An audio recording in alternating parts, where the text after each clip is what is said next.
My name is Jennifer Walsh, and I'm on a mission to get more people outdoors. We decided to film the entire season at the beautiful wellness community, Serenbe. Their mission is to live and work in harmony with nature. The conversations on my walk are open and lively. We speak to a cross-section of industry leaders, people with varied backgrounds, yet all share how their connections and time in nature have shaped their life and their work. Join me on a walk with Walsh, this season made possible by Mother Dirt. Hi everyone, I'm Jennifer Walsh, and welcome to this episode of A Walk with Walsh, where I am with the lovely Mary Alice Stephenson. Girl, I'm so happy you're here. I'm honored to be here, Jennifer. Oh my gosh, she is the founder and CEO of Glam for Good. Such a great cause. We're going to talk all about it. But we have been trying for, I'd say, 2 or 3 years to have this happen. Yes, we have. But I think it's meant to happen here at Serenbe. It's such a glorious place. I know. I'm so excited to be here with you and to take this walk with you. I'm so thrilled. And I love Walk with Walsh. I'm a huge fan, so I'm honored to be here. Oh my God, thank you. Well, thank you. I'm so happy you're here. So do you want to go for a walk? Let's do it. Let's walk. We'll talk. We'll soak up this beautiful life of nature. I know. And look at all these trees. The trees. It's magical. You kind of like, you feel alive when you're amongst them, don't you? Yes, you do. I feel like walking in nature is nature's my sorcerer for magic. I'm so glad you say that. You know, you speak my language when you say that. I know, but I do. It's walking is a way for me to let go of what I want out of my life and the emotions that I don't need anymore. Yeah, it's a spiritual practice. Spiritual practice. I And agree. call in magic. I agree. So I have so much I want to talk to you about. It could take hours, but what I really want to find out about everything, because I know so much about your background, everything you've done in fashion. Give us a little bit of a background of what you've done in fashion your entire life. Wow. It's a lot, I know, in a nutshell. It's, I was very fortunate to have gone to New York right out of college. From where? From Michigan. Yep. And started working for Anna Wintour at Vogue.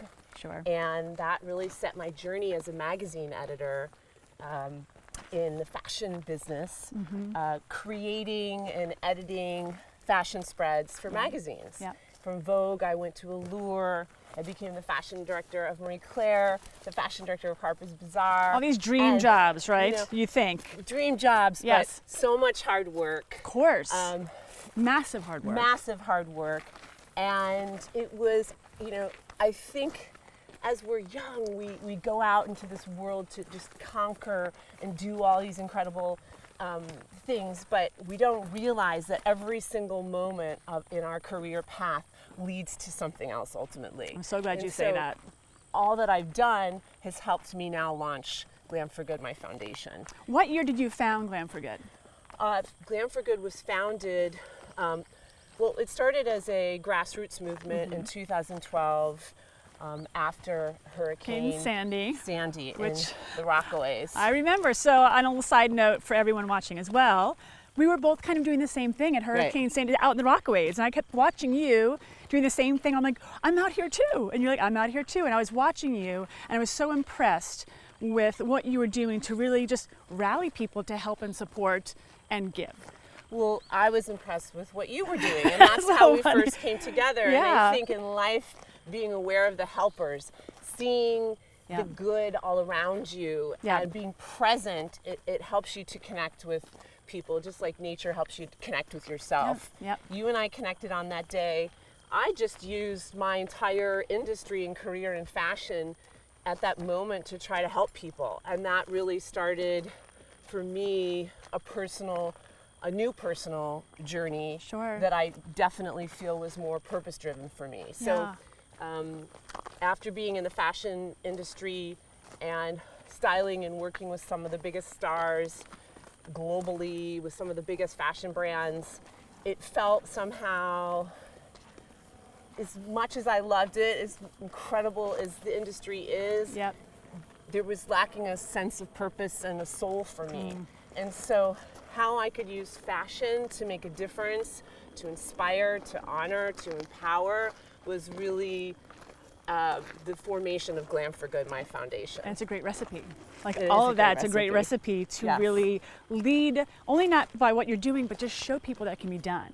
And how do they help you? And to have the career that you've had and just say, hey guys, I need your help now. Like, can you please help me do something really impactful for so many people's lives? I mean, I can't even talk about it without crying. I know. I kind of watched your stuff. As we walk, is that every single moment of this journey with Glam for Good is directly related to other moments in my life. I could never have been able to do the work with Glam for Good and helped, over 30,000 women and their families. 30,000. Without wow. all the connections, the people in the industry that I've met along the way, I give and keep giving. And it's just been this miraculous, incredible thing that's happened. Yeah. And I think that, Glam for Good started with love. Yep. It's love fueled. It didn't start with money. Most people have nonprofits. They sold a company or they, made a lot of money and somehow want to use it to do good. And that's great. Yep. But I didn't doesn't have always start that way. I was a single mom, just loving fashion and tried to figure out a way to use my passion for purpose. And everyone in the fashion community, people like you, came around to help me. Yeah. And that's what makes me so emotional, that we are never alone when we share our truth. Oh, it's so true. It's so true. So, and I can't talk about it without. I know. We get emotional because we feel it so deeply. Because I see you and what you do and how much it touches you. Because you have used your voice and all you've done up to this point to really help women. And I see these videos of the kids and the moms, and just like the simple, like you think, like maybe simple acts, and that's something that you can do, but it really changes the course of life for these people. Well, Glam for Good goes into the trenches with women, girls, and their families. We have 6 impact pillars. So whether we're going into a natural disasters zone or a homeless shelter, we bring in new clothing, personal care essentials, and personal care services like eye exams, eyeglasses, skincare, all to people in need that are going through tough times. So my team and I have worked with women who have lost limbs at war, lost their children through gun violence, lost their way because of substance or domestic abuse, lost their homes because of natural disaster. And we find that when we take fashion and beauty and personal care essentials, things that they need, it really empowers their dignity. Sure. It brings them joy. And it gives them one less thing that they have to worry about when they're going through a very difficult time. Yeah, that makes so much sense, because there are so many things to worry about no matter where you are in these hardships. But you're like, it's right, the simple stuff, right? I just need some personal care items, or I need something, a doctor's visit, eye visit. The truth is that it's not even simple. I mean, we can't survive without clothing and accessories and personal care essentials. We can't survive without water, shelter, money, or clothes. And so one of the things that I saw in the fashion industry was such incredible just excess that was being thrown away. It was being burned. Yes. It was these incredible pieces of clothing, accessories, makeup that was not being used. And I thought, this is not right, and there's got to be a way to repurpose all of this to help people in need. And so that's really what Glam for Good at its core does. So how do people find you? Is it like groups of people that reach out to you, or singles, or how does the process work? We have a like-minded philosophy that really is all-inclusive. People reach out, whether it's from a school, a community center, a hospital, another nonprofit, and reach out to us, and then we come in to those places. Sometimes, it could be a government situation, maybe with for example, New York City Child Services. It could be in a hospital.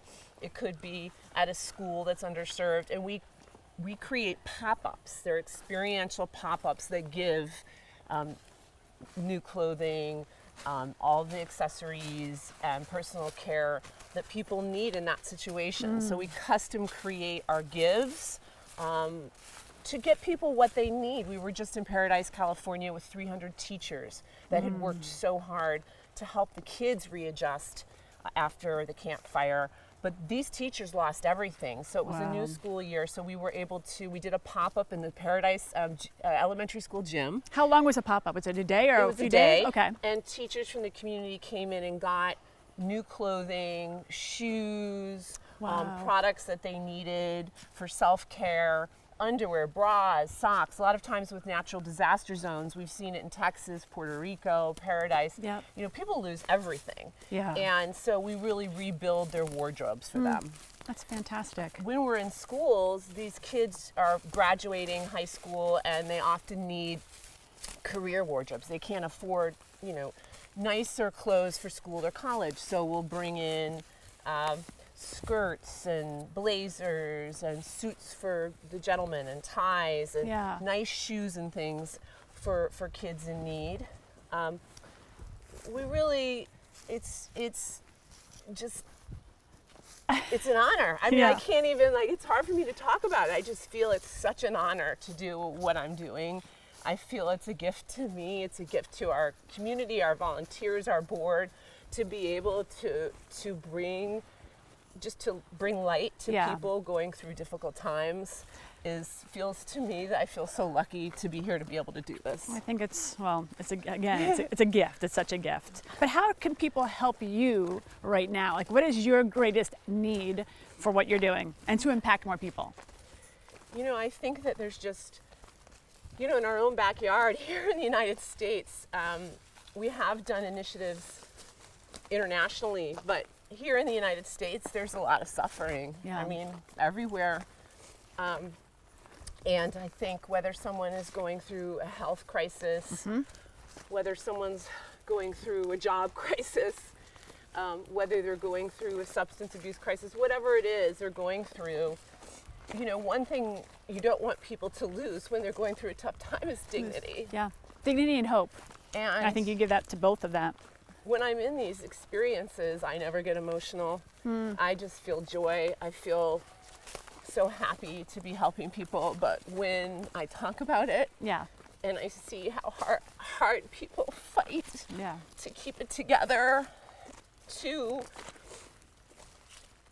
keep their dignity intact when they're going through such a difficult time, it's just unbelievably heroic to see what people go through and how they survive and keep going. And so any way in which we can help make that path better for them. Yep. Do people donate to you? So I know you have an office in New York. So do people, like, can they donate items to you? Like cash? Or like, I was going to cry. That's why I love you. Because I'm the one that's always crying. Happens to me. Also, this is what nature does to me. It opens you up. I think for me, you see me hiking all the time, and you ask me why I always am out in the woods and I'm always out in the mountains.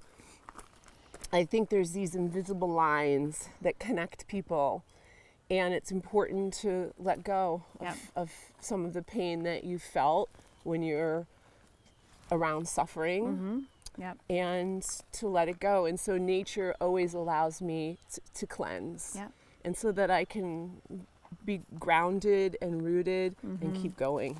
Well, that's why I love your imagery too, because you feel it. Again, like you talking about, you feel things so deeply. Like, and that's why I always love you, because I feel like we're so similar in that way, because I'm very emotional about what I do with people, because it touches me, and I feel, because I'm going to start crying. I feel, really connected to people and being able to share what you've been given in life, no matter what it is, not financially, but yourself to others. And then and seeing you being outdoors a lot, it makes so much sense, because you are so giving in what you do that you need to just kind of be present in this spiritual sense of being connected back to. Nature gives back to me. It fuels me. I think there's that, I think it was a Deepak Chopra quote that was so powerful to me, that in silence and in nature, we hear the answers, we hear our truth. Always. And that to me is, if I'm going through something or I'm questioning something, I'll just go out and the answers will come because I'm walking amongst such life, myself, really. Yeah. Because we're all just one. And I think at the end of the day, any way in which I can keep the healthiest for myself and for my family, to keep doing what we're doing, I try to do, and I do that through nature. And you have a team of people helping you in New York? Yes. Yeah. We have people really all over the country. Have our community's really grown. Mm-hmm. Glam for Good started as a hashtag. I remember. Kids started the hashtag, and it became a kind of a grassroots movement. So before we were a 501c3, we just started going and doing these initiatives across the country, and people would respond. And I used my social media following for my time in fashion and in the media to help get things we needed. So if we needed clothing for 300 firefighters that lost everything in Hurricane Sandy, we would put it out on social media. We need denim. We need warm jackets. We need socks. And brands would start sending us product. And we still do that today. We have a philosophy of sharing the good we're doing, asking people to help, and then when they do help, they see where the clothing, that is key. That's clothing and beauty products and personal care essentials, they see where it goes. I'm so glad you said that, because you and I felt this during Hurricane Sandy was no one was helping yet. And I think we were both doing the same thing, and what we could do and what you're doing now is people they get to see exactly where their money's going or their help is going, and that makes such a huge connection to like, oh, look, this is where I am, and I'm actually able to help and touch people's lives even if they're thousands of miles away. And you using your platform is so special for that, because I feel connected to it. I'm like, oh my God, look at all these people that it's helping. I think the more, social media can be such a curse. I know. And I think, especially if you're a parent. As we talked about this before, we talked about social media off camera. Can be, I'm on Instagram running all over the place, and it can be such a curse, and it can be so negative and negatively affect people and our children. But if we can use social for good, which is an initiative that we really started at Glam for Good, and having kids, we now have Glam for Good school chapters. When we work with teens, we have them talk about their environment, the power of nature, the power of helping people. In any way we can connect social media to service, I feel is super important right now. Because kids can show off, everybody, kids, women, men, everybody's showing off their food, they're showing off their trips, they're showing off their outfits.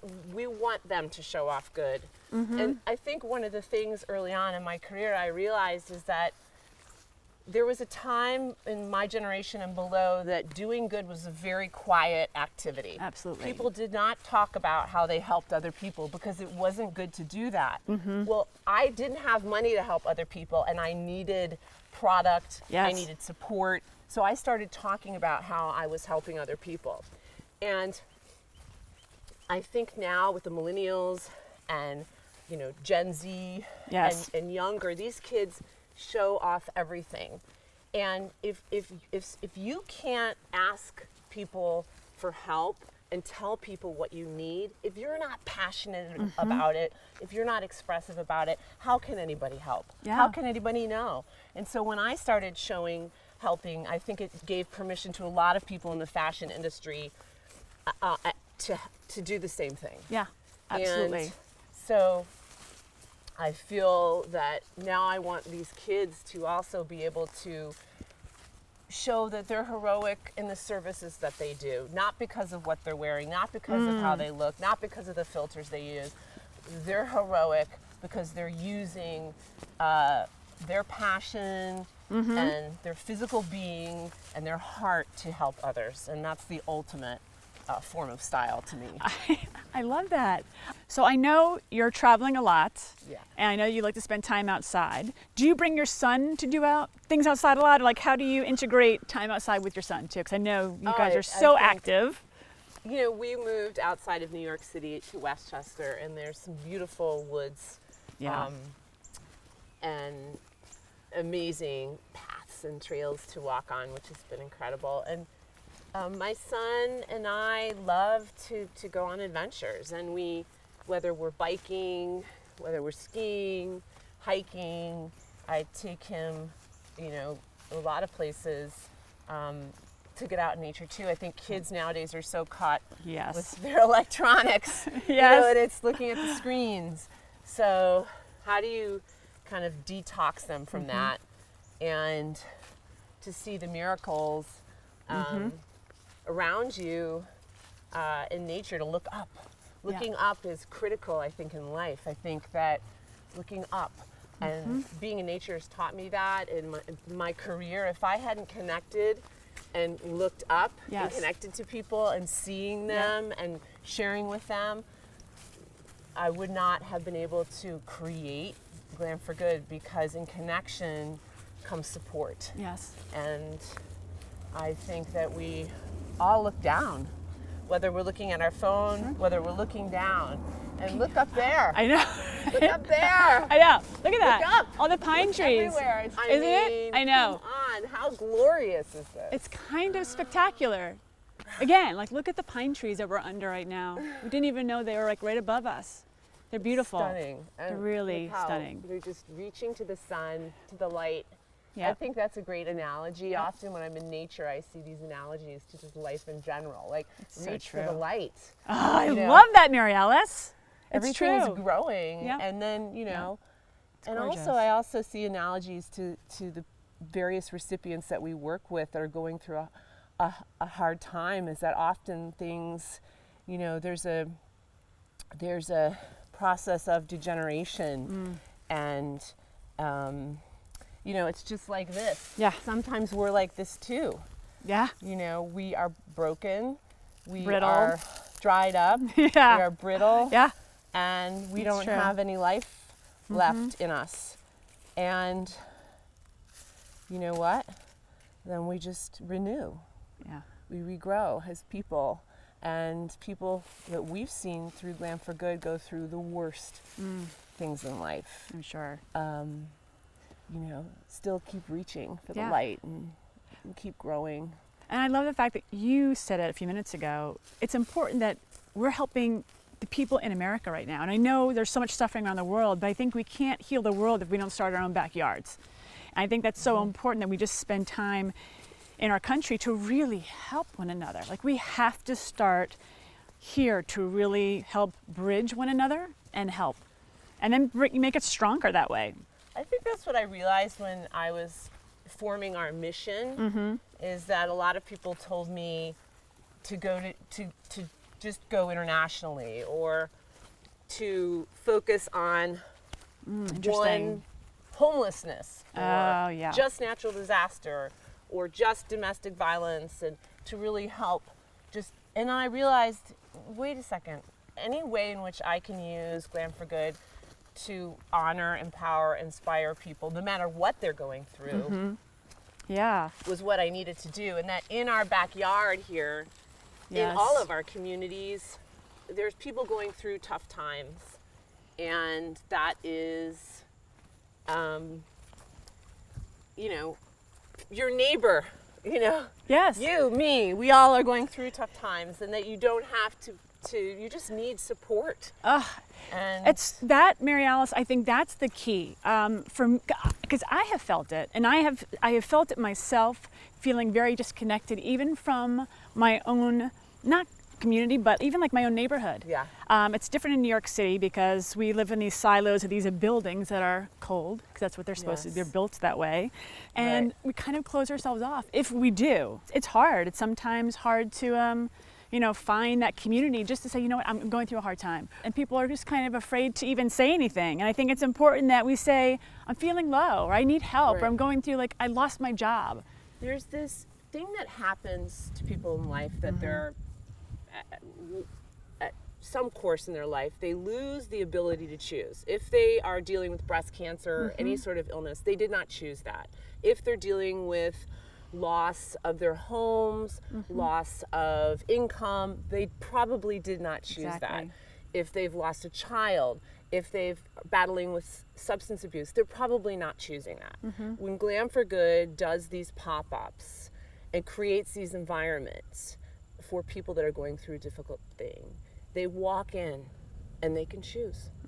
They can choose what they need, how they want to pick clothing and beauty products and accessories, to how they want to choose to look and present themselves to the world, what they want to choose to make themselves feel good with. And we feel often that it's that ability to have choice back when so much else is going wrong is quite soulfully empowering. Yeah. And look at this. I know. Oh my God.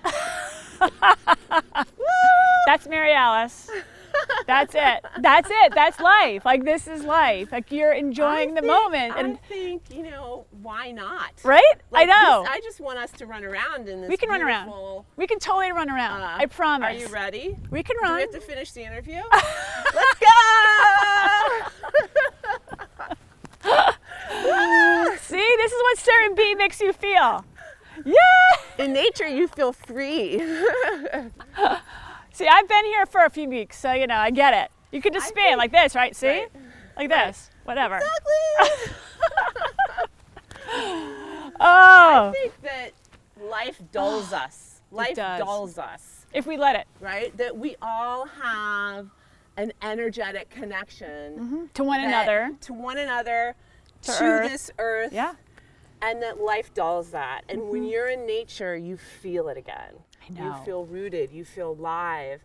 And it's just, my energy just goes from, I can be at a low, and it shoots right up to feel truthful and to feel connected when I'm in a beautiful place like Serenbe. And that's why I'm doing this here. Like, this is exactly, you get it. Like, you get it because we have to be closer to each other to be able to talk to one another. And I think nature allows us to feel alive and to say, this is what's important, and this is what I need, and this is how we reconnect with one another and community, no matter where we are. In any way, we have to be reconnected to each other. If you're not connected to yourself, then you can't connect with anybody else. Exactly. And nature often is a conduit to self-connection, self-truth, and invigoration. Yeah. To give you the spirit to go do what you're here to do in life. Exactly. Right? I know. It is. Thank you. Like, thank you for coming here. Thank you for representing your real self. Because I'm going to cry, because I think it's so important, and I love you. I knew we were going to cry. I love you so much. How can you not? Thank you. How can you not with Jennifer Walsh? You are such a special person. And I want to just say that, you started Walk with Walsh when, in a lot of ways, nature was avoided. People were more focused on the superficial and the ridiculous. And I saw you taking these walks, and I saw what you were doing to kind of, get people's attention back to what is really important, and survival of what is this glorious place and places like this all over, and in nature, and how healing and helpful it can be to your own personal growth. So true. So I'm so proud of you. It's an honor to walk with you anytime. Oh my God. And thank you. Oh, thank you. And thank you guys for tuning in to this very emotional one. I knew it was going to happen. I knew it. So I know. Thank you. I think we need to go cry in the corner and we're then going to go cry and it'll be roll fine. around in some and some hay and go feed the horses and the cows and all that stuff. But thank you guys for tuning in this week. I really appreciate it. Show Mary Alice some love. Follow her. Give what you can. Donate. Everything. And thank you. Walk with Walsh, Serenbe, good. Thank you guys. This episode of A Walk with Walsh wouldn't be possible without our sponsor, Mother Dirt. Learn more about their great products. Clean. We create habits around this word from the moment we're born. We clean ourselves, our kids, our homes, our environment so that we can be healthy. Are we? Are clean and healthy starting to become two different things? What about the kind of clean that comes with healthy, with being human, with thriving? Maybe that clean is something different.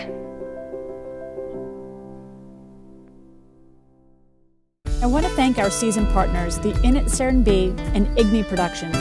Continue the conversation by subscribing to our YouTube channel and our companion podcast on Apple Podcasts. Thank you again for tuning in. See you next Wednesday for more walks.